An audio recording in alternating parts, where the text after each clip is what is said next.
Morning, everyone. Thanks so much for being with us today.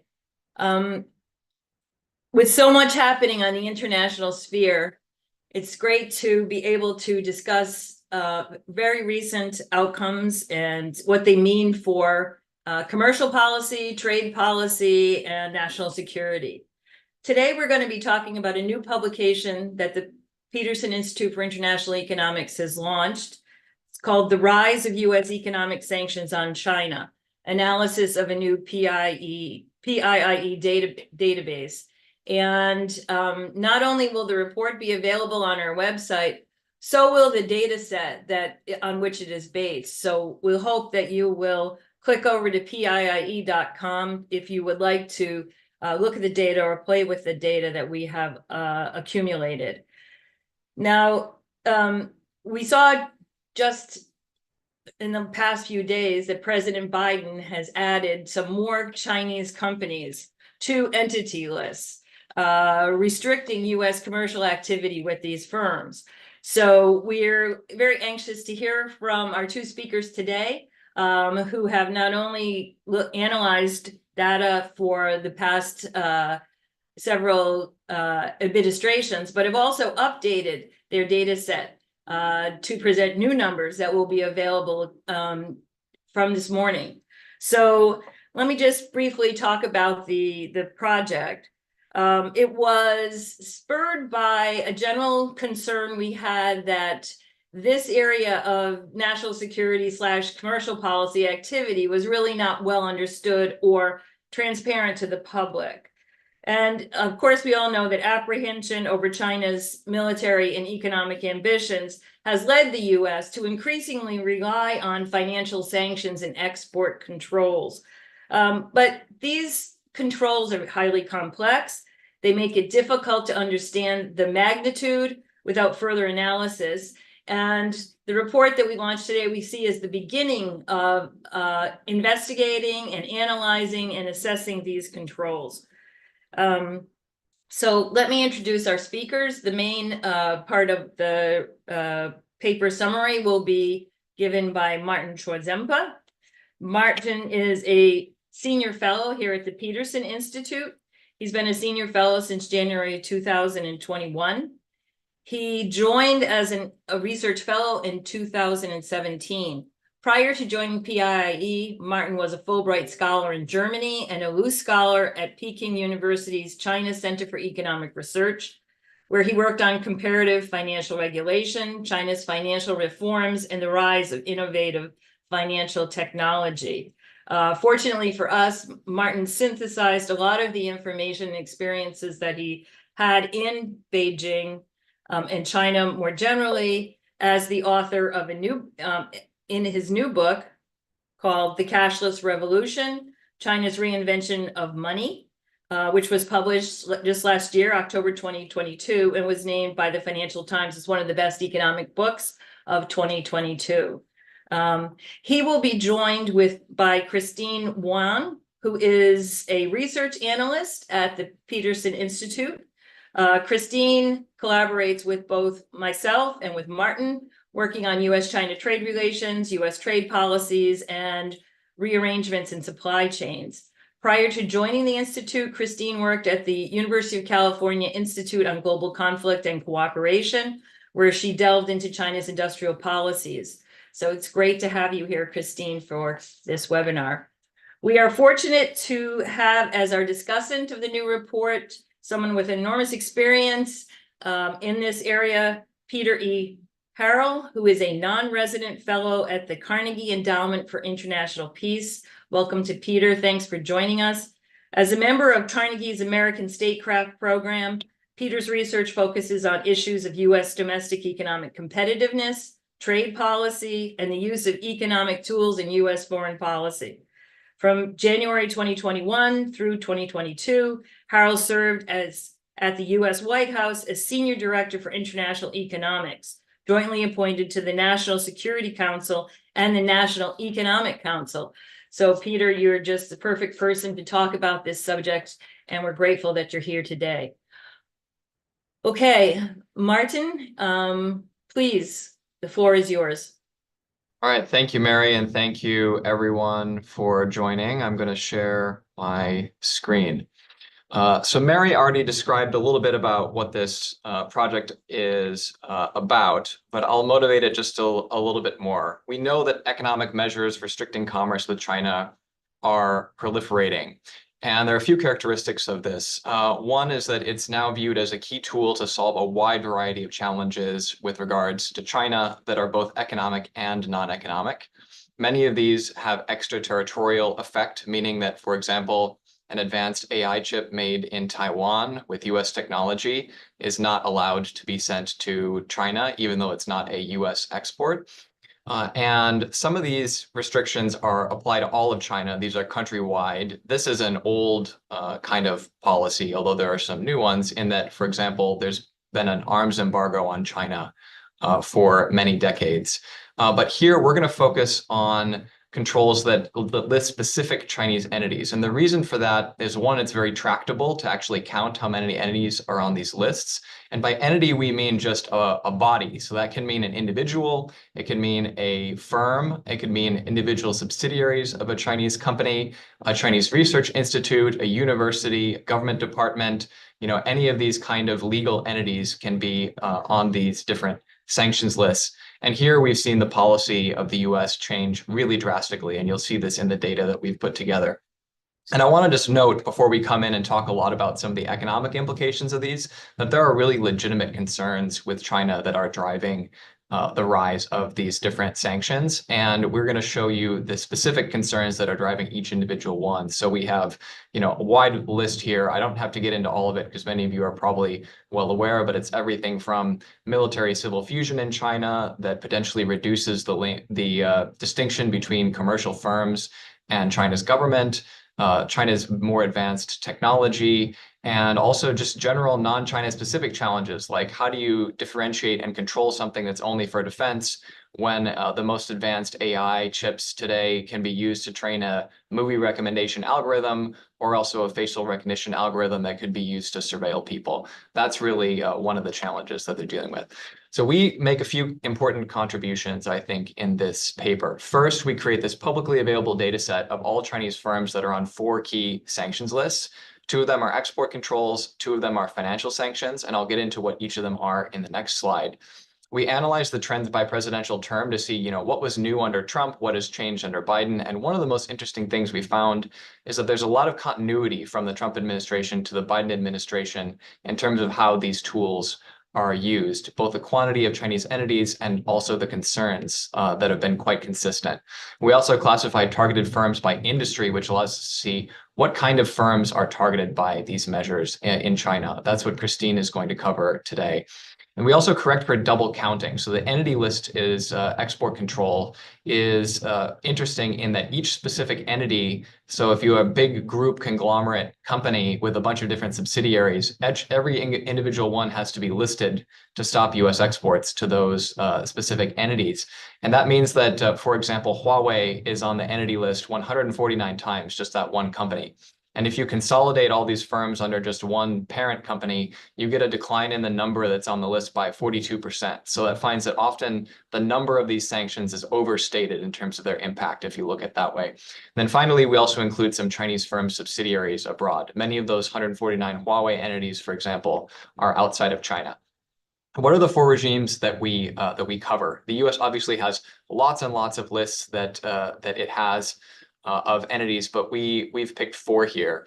The first one is the entity list, which I just mentioned a little bit. It's administered by the Commerce Department, but the additions to this list, who is decided to be problematic, is determined not jointly by the Commerce Department and others, including state and defense. And the bar is kind of very vague, actually. It says that any entity that's engaged in activities contrary to U.S. national security or foreign policy interests could be put on here. its original intent was to stop kind of shady shell companies that were ordering advanced technology from the United States and then on shipping it to Iran to kind of flag to US exporters, hey, this is not actually a company that's in a neutral territory. It's going to be a diversion, and you should stop exporting to them. And it really began to be used under Trump against China. And what it does is it imposes specific licensing restrictions to say you can't send anything from the U.S. to firms on this list without a license. And that can be very targeted and very specific. It can be, we're concerned about this company getting this technology. We're only going to focus on that. And it, again, applies only to a listed entity. The military end user list, in the interest of time, I'm going to skip because it actually is about to be likely subsumed into the entity list, and they'll be merged together into one. Then we get into financial sanctions, and the SDN, the Specially Designated Nationals and Blocked Persons list, is kind of the bazooka, the nuclear weapon of US sanctions policy. And that is administered by the Office of Foreign Asset Control at the Treasury. And what that can do is two things. One is it can freeze any assets that that entity has in the United States. But more importantly, because the US dollar is so ubiquitous in international transactions, it can freeze any activity that US entities have with that the SDN person or company, but also institutions outside the United States that rely on the dollar, which is just about any international business, will refuse to deal with anybody that's on this list. And I have a picture down here of Carrie Lam to illustrate the power of this sanction. So Carrie Lam was the chief executive of Hong Kong and was sanctioned for undermining Hong Kong's autonomy. And this is one of the most interesting cases because press reported that after she was sanctioned, even though she was nominally the boss of Hong Kong, this territory, none of the banks in that jurisdiction were willing to provide her a bank account because she was on the list. They were more afraid of OFAC, more afraid of losing access to the US dollar than they were of making displeased the nominal chief executive of their territory. So she had to do all of her transactions in cash.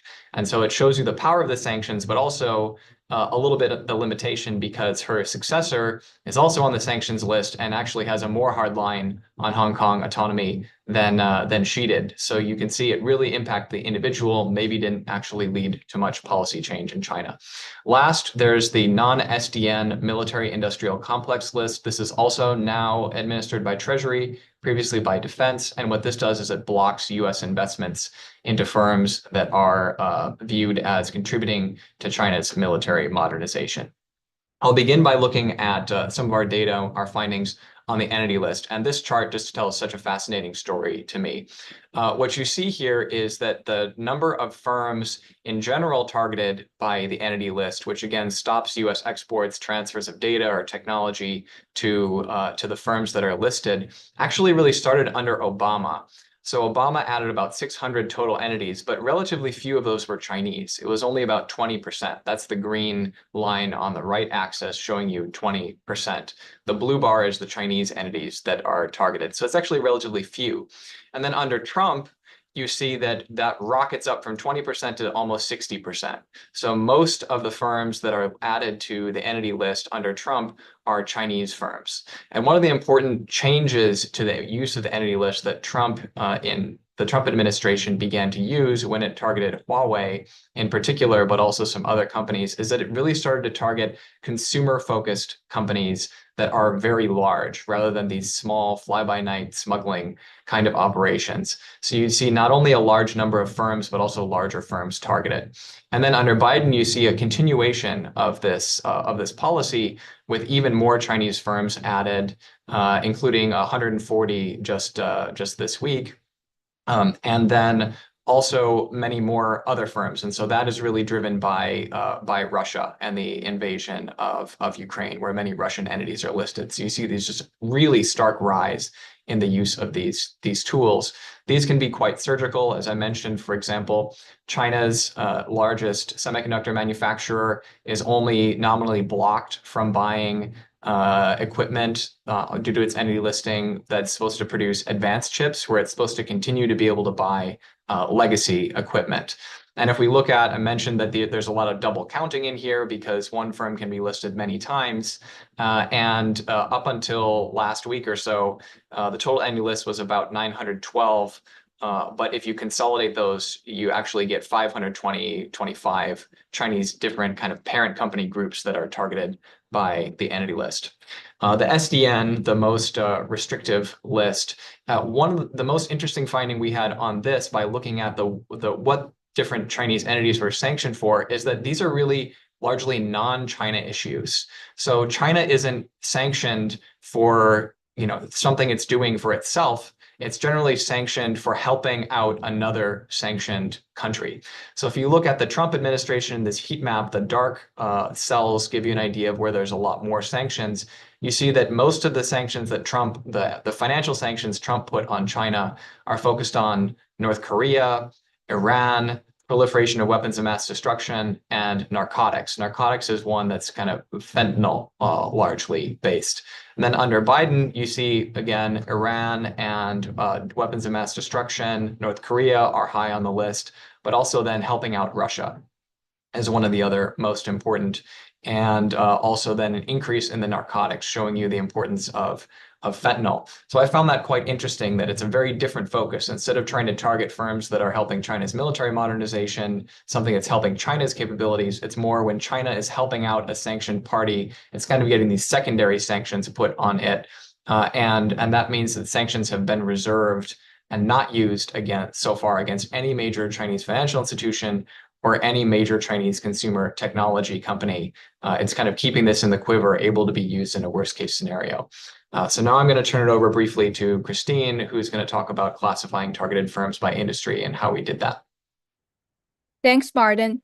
I'm going to highlight a key contribution in our policy brief and industry classifications to our data set to better understand how sanctions impact different sectors. I'll break it down into 3 key points. First of all, the industry classification of entities is very important because sanctions aim to disrupt strategic sectors that underpin economic or military strength. By designating industries and precedential terms for each entity, we can uncover patterns and reveal trends. We also want to know what technologies fall into military-civil fusion strategies, which often lead to companies being sanctioned. Look at the graph on the right side. An overwhelming majority of sanctioned entities fall into 4 sectors. Electronics, which is hardware, military and defense, which is pretty self-explanatory, new and high-tech, which means frontier technologies that are not necessarily economically important right now, but are crucial in the future. And finally, technology, which includes software and services. Second, we didn't use the existing industrial standards like Bloomberg Industry Classification System because a great number of Chinese companies actually operate in multiple sectors. A great example is Huawei and its subsidiaries, which altogether were sanctioned 149 times on the entity list. Obviously, it crosses industries like consumer electronics, telecommunications, semiconductor, IoT, and AI. But in existing systems, you'll find Huawei is classified under technology hardware, which includes physical devices, but may not imply software, platforms, and data that are essential to Huawei's business model and may involve risks for the United States. The existing systems do not capture state-owned enterprises very well either. For example, China State Shipbuilding Corporation is classified under transportation equipment in Bloomberg system, but 30 of its subsidiaries were added to the entity list. Of these, 25 are research institutes that do military research that directly supports the People's Liberation Army. The existing systems also miss niche dual-use technologies. For example, supercomputing and satellites are lumped into technology hardware, whereas we break these out into frontier technologies and military sectors. Lastly, I want to introduce how we bridge the gap between the existing systems and what we want. We allow companies to be assigned into multiple industries, and in our count by sector, they can be counted multiple times, but only once in a sector. We also differentiate industries by specific technologies. Here, I want to point out that we separate more cutting-edge technologies like AI and cloud computing from more traditional IT products and services. We also put more industries under military and defense sector, such as satellites, marine, geospatial, and aviation. Companies operating in these industries are often sanctioned for their connections to military support activities. I'll now hand over to Martin to delve deeper into our findings. Sure. Thanks, Christine. So if we look a little bit further at this chart on the right, I think you notice something interesting, that the entity list is really, because there are so many different firms on the entity list, it dominates the total number. And I think one of the things we did here is we didn't kind of eliminate the double counting, in part as a proxy for size, because putting a single individual on the list is much less impactful than adding one large company, but these large companies are much more likely to have many different subsidiaries that are listed. So we kind of left the numbers as they are. And you can really see that the entity list is targeting a lot of things related to China's military modernization. But if you look at the SDN listings, for example, which is the kind of lighter blue, you see that's in trade, logistics, and chemicals. And I think that gives you an indication that these are really kind of more smuggling types of operations that are import-export, and also some of the kind of chemical companies. That's a sign that we're looking at fentanyl. One of the things that comes through in this is that these lists really target distinct different areas of concern for the United States. And are not the same. So I want to get into some of the challenges now that are posed by the rise of these sanctions, not just the economic ones. So one is that the bar for entity listing, as you could tell from reading it, just anything contrary to U.S. foreign policy or national security, is quite vague. So it's not exactly clear to different entities around the world what will get you on the entity list, and how could you get off the entity list if you stopped engaging in whatever behavior the United States has found to be objectionable. For these to be really effective, you might not want it to be just a punishment, but also something that could incentivize a change in Chinese behavior. And another element is we need to ensure that there's a rigorous independent process to ensure that these are credible, including with international partners. And one example is we want to make sure that this isn't being abused by, say, a firm reporting its competitor and saying it's a big national security threat, put it on the entity list, when it's really just engaged in commercial competition. And this might sound like far-fetched, but actually many US allies I've talked to are concerned that the US is using these tools sometimes to create an economic advantage for it, not just vis-a-vis China, but vis-a-vis other firms in other jurisdictions as well. And sometimes when some of these listings have been challenged, it's turned out to not have a credible process. So when the military company list was run by the Defense Department, a company called Xiaomi was added to the list. And when it challenged that in court, a US judge looked at it and found a comically weak case put by the Defense Department that Xiaomi was helping China's military. And that really damaged the credibility of these US sanctions and made Chinese firms think, well, even if I'm doing nothing to help the military, I might get on the list anyway. And that's a big problem. One issue is that the entity list in particular cannot be challenged in this way. So even if evidence would show that the listing was arbitrary and capricious and didn't have a basis in fact, it wouldn't be overturned. And I think that's something that we should find, not necessarily something should be changed, but is potentially a bit troubling that there might not be a check on this power.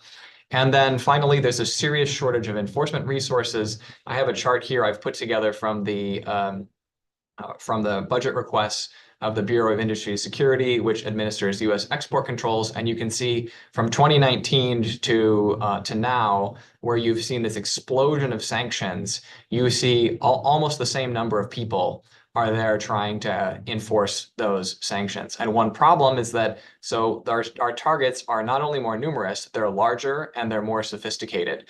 And so if you have sanctions that are not properly enforced, they're not going to be very credible, and they can lead to big problems like helping out smugglers and that kind of thing.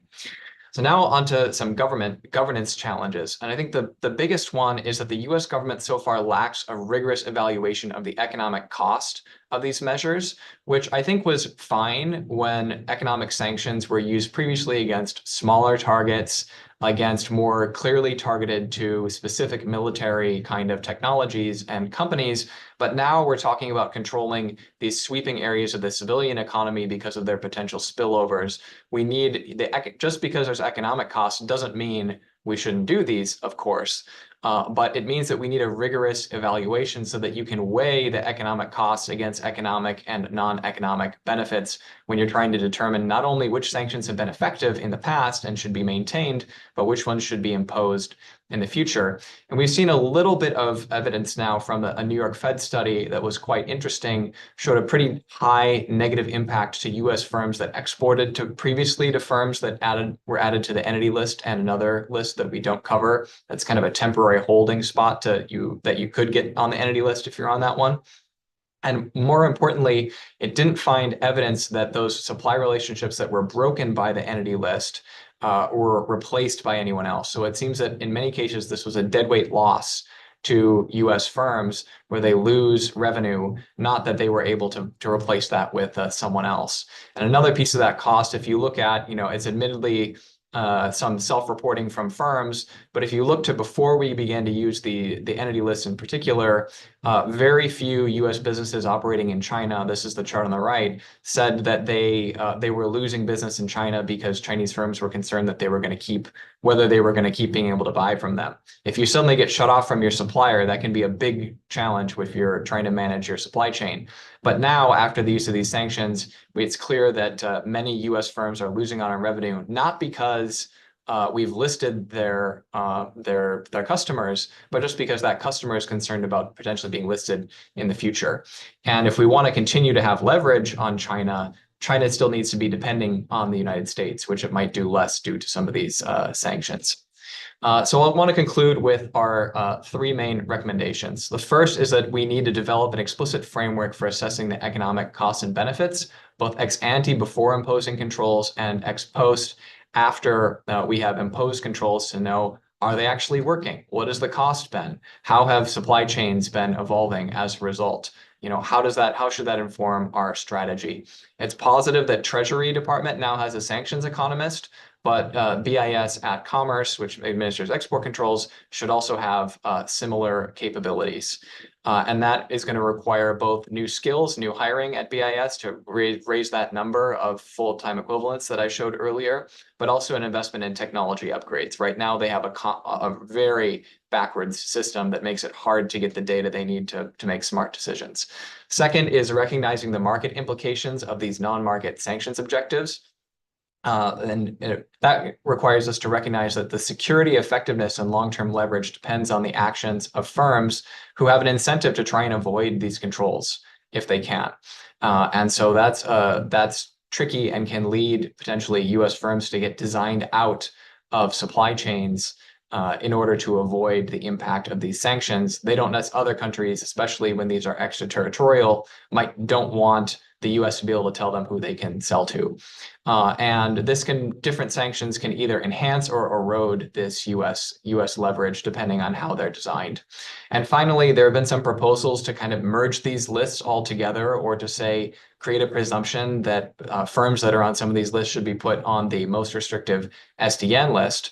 And I think what we've found in this report and in this data, looking at the different focuses, is that with the different focus of each list, and also the fact that the punishment is supposed to be proportional to and targeted to the reason that they're on that list, it could be useful to have increased coordination between Treasury and BIS, for example, to make these lists work well, but that we should not create a presumption, especially that any firm on the entity list with a targeted sanction should be thrown onto the SDN list, which could create a lot of chaos, escalation with China, and a lot of friction with our allies. So with that, I'm excited to hear what Peter has to say about our piece. Great. Thanks so much, Martin. We'll let Martin stop sharing so we can go to Peter. And Peter, we are very much looking forward to your comments. So over to you. Well, look, first, let me begin by saying I really appreciate the chance to be here virtually, and thanks to the Peterson Institute for organizing this event. And Martin and Mary and Christine, I really also want to personally congratulate you on this new report, which I think is really interesting and thorough. And I'm very happy to hear you're not only publishing the report, but also publishing the data set underneath it so that other people can also kind of look at the data and analyze it. And that brings me to sort of the first point I wanted to make today, which is at a personal level, the timing of this report was kind of funny and beneficial to me, because literally earlier this week, at the beginning of this week, I was at an event that was kind of an event that had some think tank people and some government people convened to pull together about what was the current state of the analytic capacity of the US government to understand not only the economic impacts of some of the actions it might take here, but even to understand what were the trends and the designations that the government has in fact made. Like, does the government even understand kind of cross-cutting trends and the designations it made? And I said at that other event, I said, well, my sense as an ex-policymaker is no, by and large, the government doesn't even understand the trends in its own designations. But maybe there's a place not only for the government, but for outside experts to do some of this trend analysis. And then literally that evening, I'm at my computer and I see a draft of the report coming in. And so I really think this is timely and something that, U.S. government policymakers understand as a major weakness on the part of the U.S. government. And so I personally think that having this kind of information out there is relevant, not only for those of us who are on the outside and kind of commenting and trying to understand all of this as scholars, but also, frankly, for U.S. government policymakers who don't necessarily have this level of analysis inside. I also think the report is timely from a national and international perspective, with President Trump coming back into office in a little over a month from today. I sometimes find there's a perception when I'm talking to audiences, whether here in DC or whether audiences around the world, there's this kind of perception that, well, Trump is very focused when it comes to China on tariffs and the tariff tool.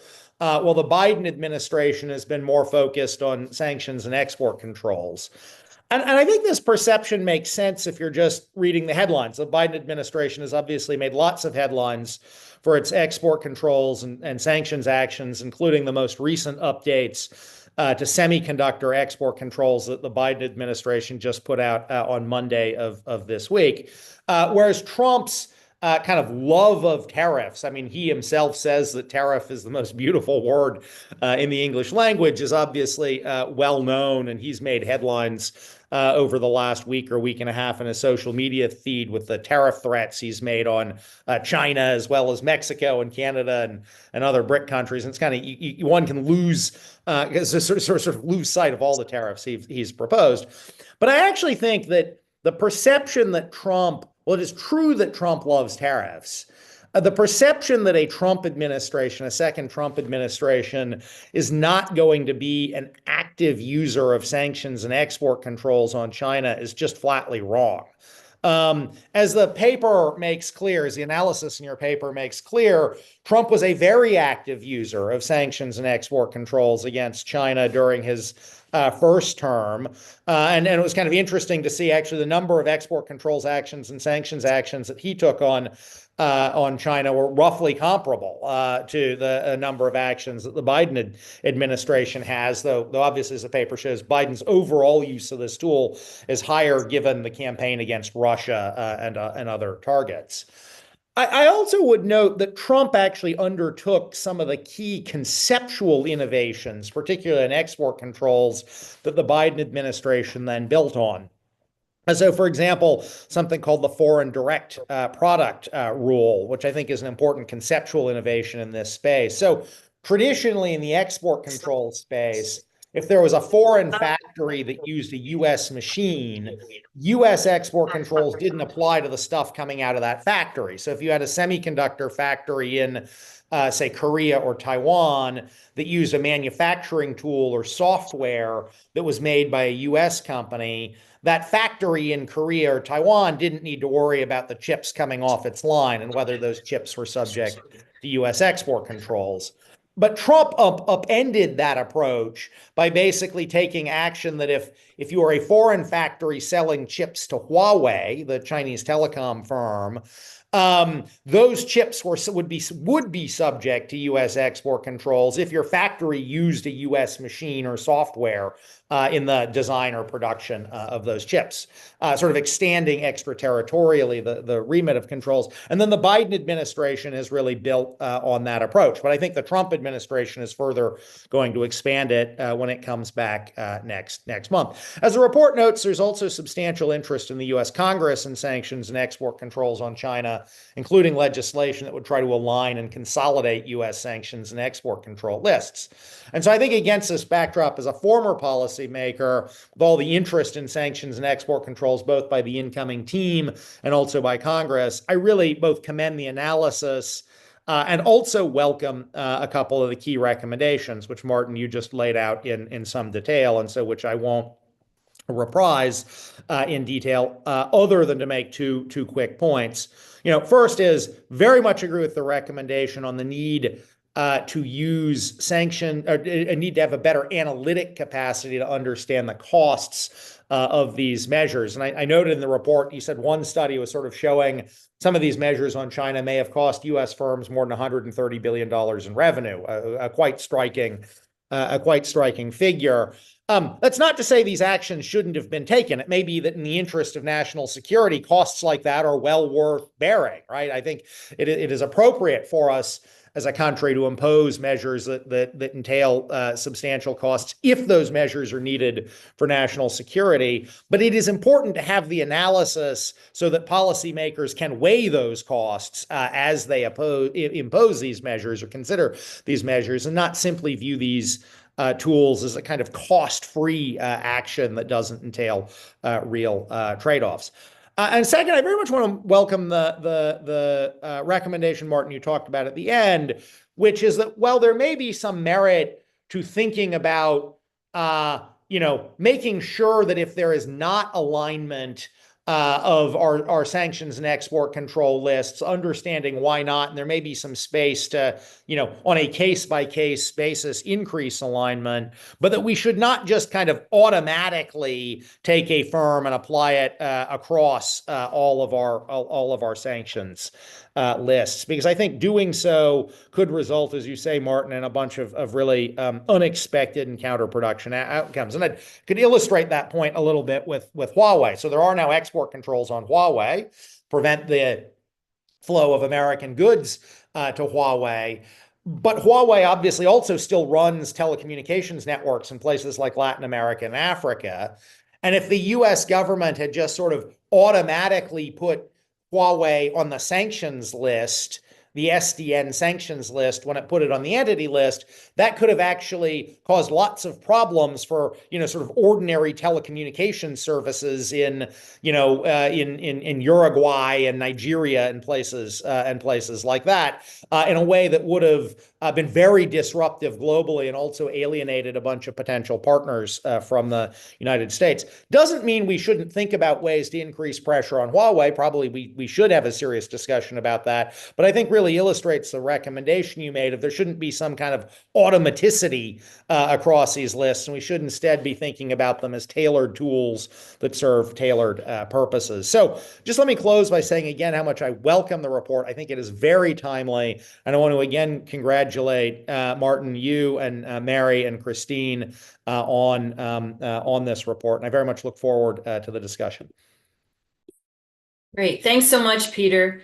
And I don't think there's a single think tanker who isn't happy to hear that the report is useful and timely. And of course, we value your comments, particularly in refining the perception of differences between the Trump administration and the Biden administration, looking ahead to how these tools might be used over the next 4 years. It was good to hear that you appreciate our recommendations for more analysis and asking or arguing that these different lists should not be merged because they serve different purposes, as Martin clearly laid out. But while our audience is forming their questions, and please, if those of you joining us online, if you have questions, please put them in the Q&A and we'll try to get to them today. I'd like to tee up a question for Martin, though, and Peter, Christine, you can join in if you have something to add to this. One of the concerns about merging of lists is, of course, that the U.S. Actually sanctions activity, which really hurts our partners and allies.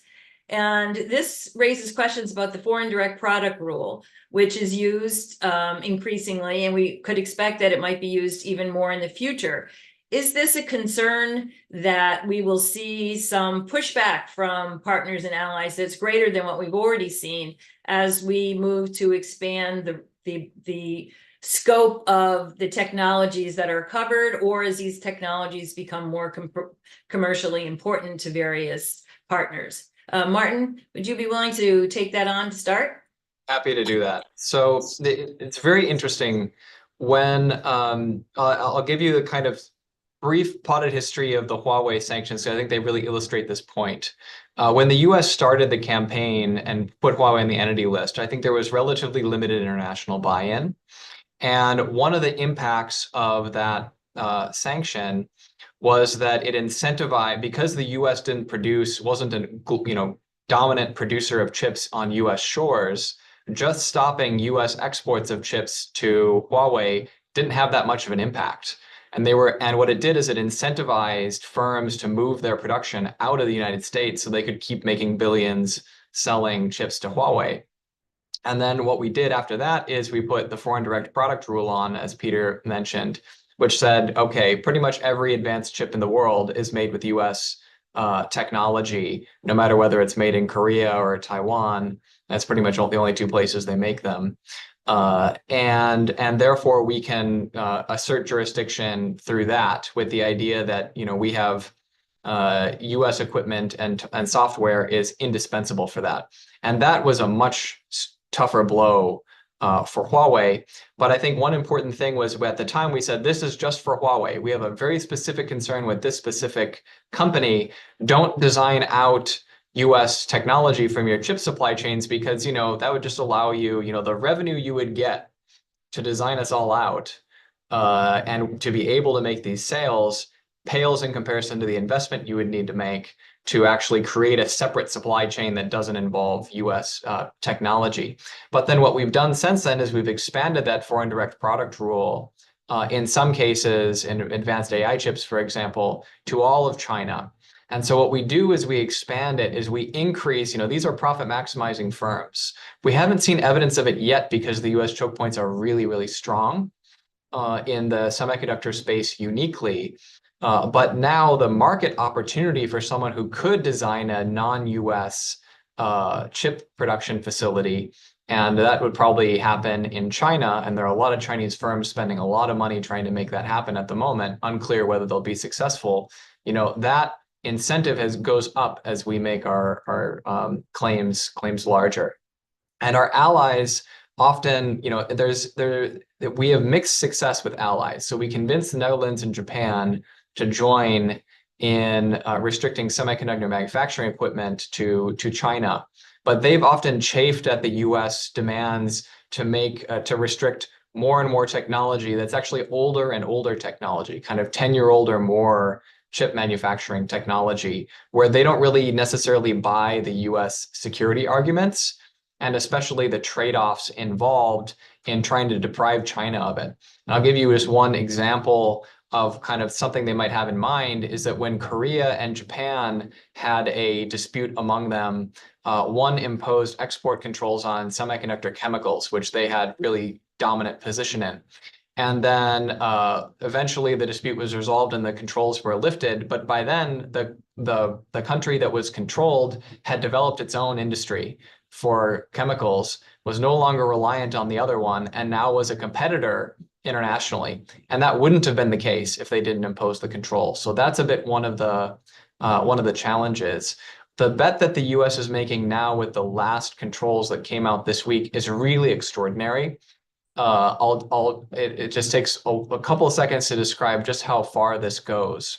The US is now saying that any semiconductor manufacturing equipment made anywhere in the world, so including non-US companies, not even if it's not made in the United States, even if it doesn't contain any US components, but if it has any chip, any semiconductor, then we're going to control it, because we're going to say that it contains a foreign-made chip that was made with US technology. So we're saying we're going to control something that contains something that was made abroad that was done with US technology. That's an extraordinarily broad jurisdictional claim.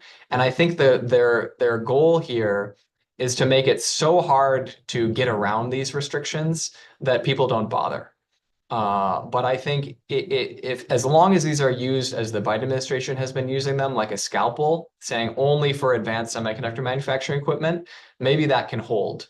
But if the next administration, like Peter mentioned, really expands the use of these and tries to use them in a way that really leads to international pushback, then other firms might decide they don't want to comply with these extraterritorial claims of jurisdiction. They might ship it anyway, or just claim they didn't know. And then it'll be really hard to enforce that and could lead to some major diplomatic battles. So I think we have to be really, really careful here. Although I appreciate the challenges of designing these kind of policies in a globalized world where we don't make everything that we think is really important for security. Peter, were these concerns that you saw discussed at the White House during your tenure there, or do you think that these are still issues that are important as Commerce Department considers who to control and how to do it?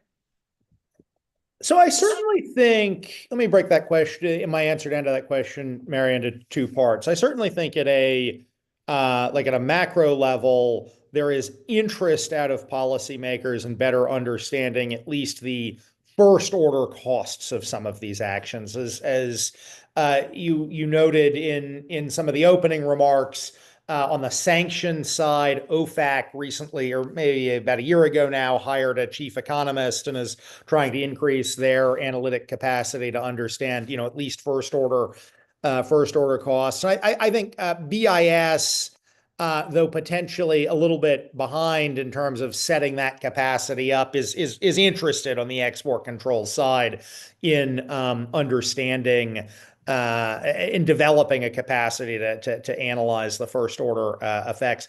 I also think that there is, and I think having clear recommendations that they need to do so very much helps, and that Congress should fund it and those kind of things, I think very much helps that important process. Along. In terms of the kind of concern Martin referenced, the concern around the design out of U.S.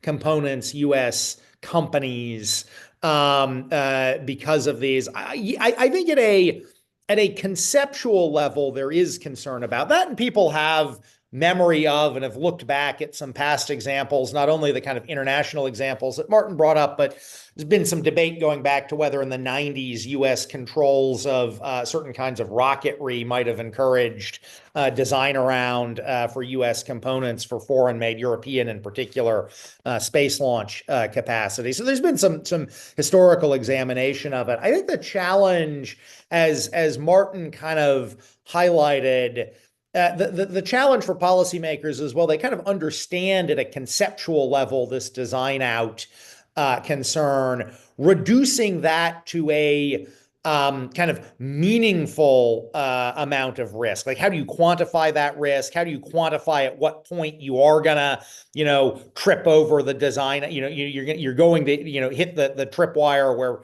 where foreign firms do start designing out U.S. is very, very hard. So I worry it ends up, or I fear it ends up becoming one of these risks that you kind of conceptually acknowledge, but it doesn't really materially factor into your decision making because you don't have a way of reducing that conceptual concern to a kind of quantified number you can weigh in a material way. So I think that again kind of brings home why more analysis in this area is important. Yeah, thank you, Peter. As researchers, we, face these challenges in analysis all the time. And certainly thinking about designing out is a formidable challenge on the social science front. How do you do this in a way that really tries to isolate cause and effect. Even looking at another problem, which is what is the cost to US tech companies of the sanctions, is a very difficult problem. And we had a little bit of traction in the study done by economists at the New York Federal Reserve. Martin referenced it. That does not include any of the controls that were issued after 2019, I believe. So, and those researchers had to match companies, US companies, to their sales abroad, and look for some way to leverage the effect of these controls on those sales, given that a lot of other things are happening at the same time. So I wanted to briefly turn over to Christine. Christine, you have been very, very deep in the data. And moving forward, as we try to think about quantifying the effect on US tech companies, which is a very important issue because these companies devote a large share of their revenue to R&D activities. And one of the things that has been articulated by the Biden administration and very clearly by Jake Sullivan is that it's US intention to remain and push the frontier of these technologies. And so firm revenues are important to that process. So just very briefly, what are some of the hurdles that researchers are facing in trying to answer these questions? Because I think people can get very frustrated that we're not producing these answers when the process is actually very difficult.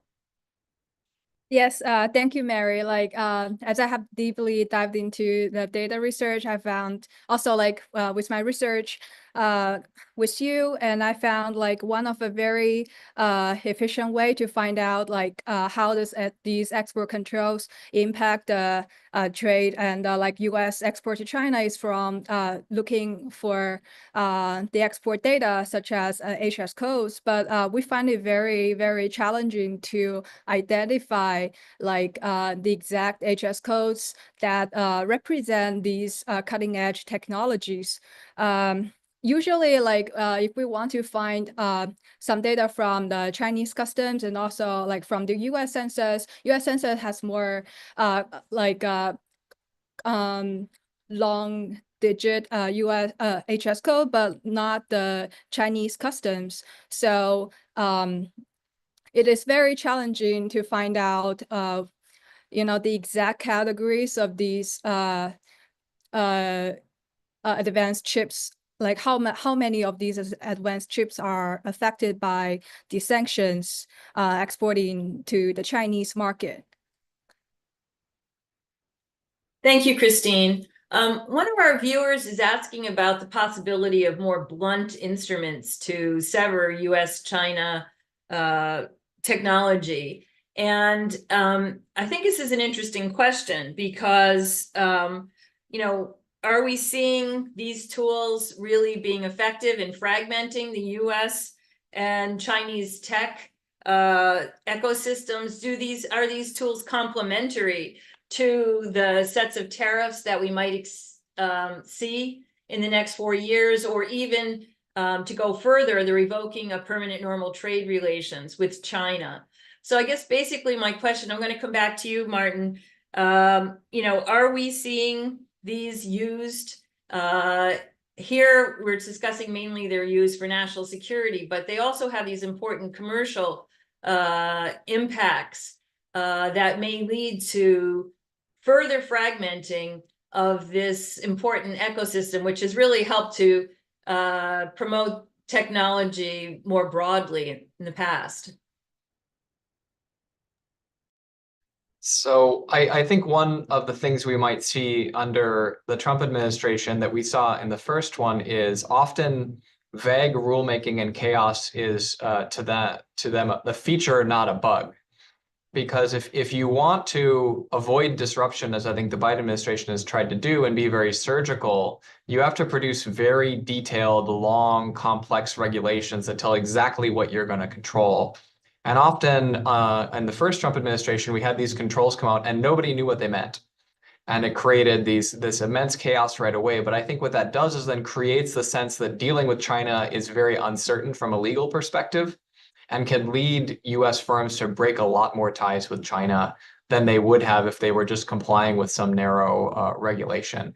So I think we'll see that. And obviously, the combination of potentially being cut off from supplier relationships and consumer relationships, it compounds with tariffs that make it more difficult. And what PNTR revocation, which I agree has been talked about a lot, unclear if that will pass, would lead to a very sudden disruption that we didn't see because the first Trump administration's tariffs were kind of relatively muted in their scale. They were quite wide, but didn't actually get particularly high in general compared to the threats. And so if this actually passes, we would see a sudden jump there that would probably create a lot of inflation in the US. And firms would have to scramble to either raise their prices significantly or find alternative suppliers.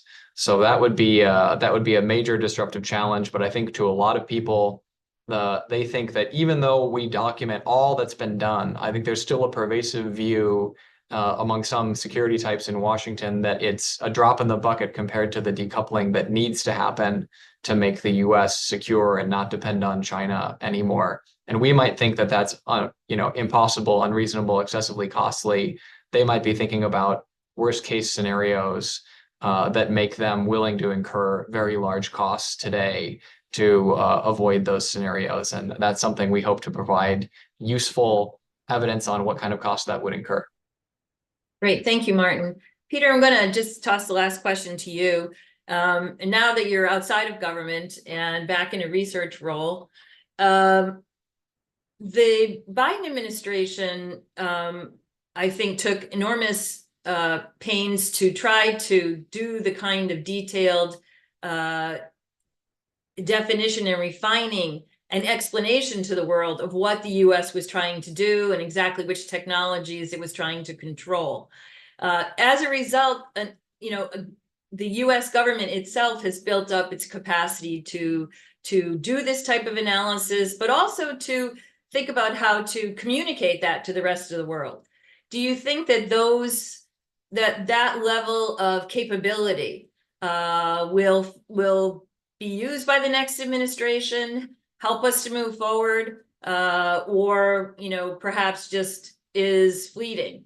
You talked about the need for more investment in these agencies and their activities. What's your outlook?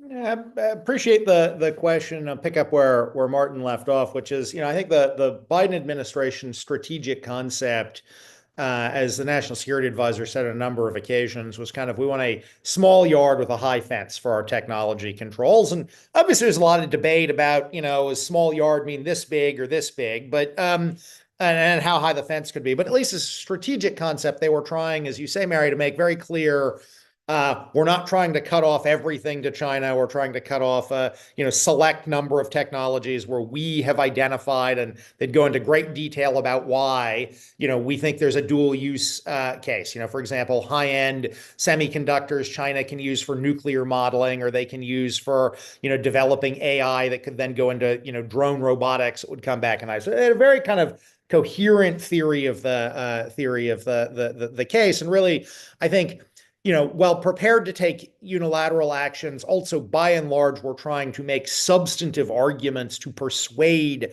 foreign countries to come along. I do think, Trump, in his own mind, and with many of the hawkish advisors, they both have a different strategic concept, and I think will take a different approach to getting there. I think if you listen to what the incoming U.S. Trade Representative Jameson Greer has said, or what some of the comments that Trump himself has made, they want a much broader decoupling between the U.S. and China. And I think, as you say, Mary, like they may be prepared to bear or think they're prepared to bear costs associated with that. Now, there'll be interesting to see when the costs start getting born, what they do. But I do think they have a different strategic concept, a much broader strategic concept. I also think that because they have a much broader strategic concept, they will focus less on kind of making these nuanced policy arguments about it. And they'll just hit more of we are here, China's our enemy, and we should be cutting things off, and you should be with us kind of way. So I do think we are going to see rhetorical frame as shift as well as strategic concept frame. That said, look, there are, folks coming into that administration, spent many years in Wall Street, been in very senior roles in the business community. I think they're going to be open to arguments on costs, right? They might be prepared to bear larger costs than the Biden administration was, but I think they'll be open to rigorous documented analysis there on costs. And so I think it is important to still make the case publicly, maybe even more important to make the case publicly, given the approach they're going to take, but also with who they are bringing in. Great. We'll have to leave it there. Thanks so much for those thoughts. It looks like we're headed for some interesting times. It looks like we'll be adding to our database. I want to thank everyone who joined us online. Please go to our website, use the data, think about how we can shed some light on these important issues. And let me end by thanking our discussant, Peter Harrell, non-resident scholar at the Carnegie Endowment for the Peace. Thank you, Peter, for taking time to be with us today. And thank you to our two speakers, Martin Chorzempa, Senior Fellow at PIIE, and Christine Wan, Research Analyst at PIIE. Thanks to everyone, and let's all watch this space.